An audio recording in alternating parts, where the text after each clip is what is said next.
Part of the reason why inflation is necessary is because the entire financial system is essentially backed or collateralized by real estate.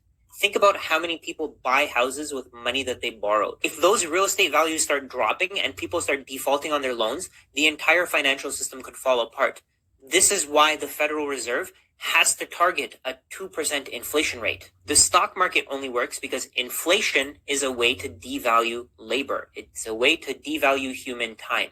Companies pay people for their time to do things, to do certain things. And over time, if they're giving raises that are lower than the inflation rate, their employees are losing money.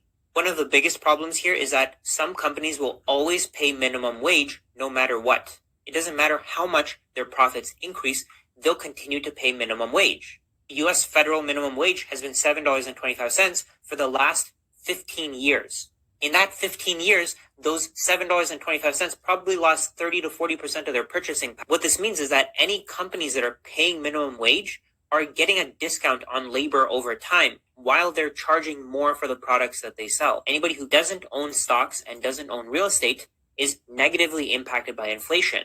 Even a moderate 2% inflation rate will mean that you'll lose a significant amount of your wealth over time.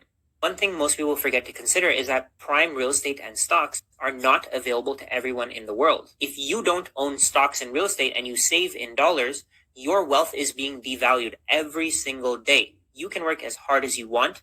Your money will be worth less over time. The legacy financial system is designed to shut out as many people as possible.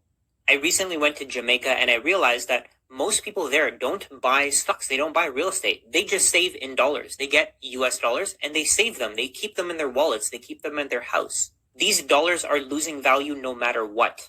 So economists and anybody who can buy stocks may be able to protect themselves from inflation, but anyone who can't access the stock market is hurt directly. And this is where Bitcoin comes in.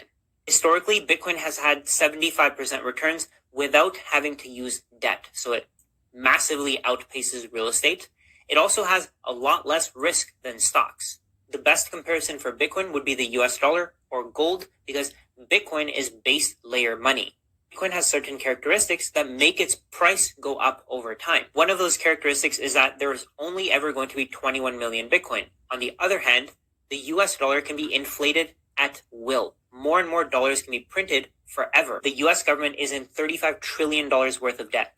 It borrows money to spend on things in the economy and it competes with us, the people who are actually producing things. So for example, the US government may pay for labor, for defense or war spending, or it may take money from people who are working to fund Social Security.